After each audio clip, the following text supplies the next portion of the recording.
Today I have with me a 58-year-old male coming in with right shoulder pain and weakness. His chief complaint is a constant dull ache that is more pronounced after his workday and wakes him up from sleep.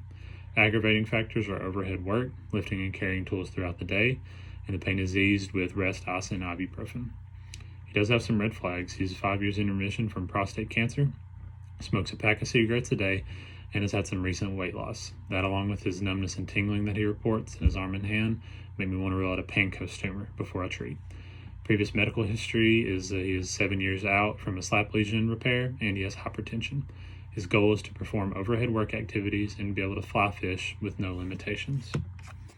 On the physical exam, I noted that both of his shoulders were in a forward position, and he had some winging.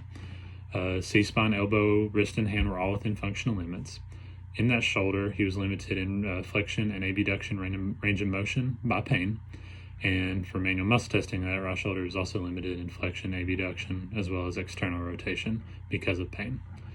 On accessory motion testing, he was hypomobile with a posterior glide as well as an inferior glide.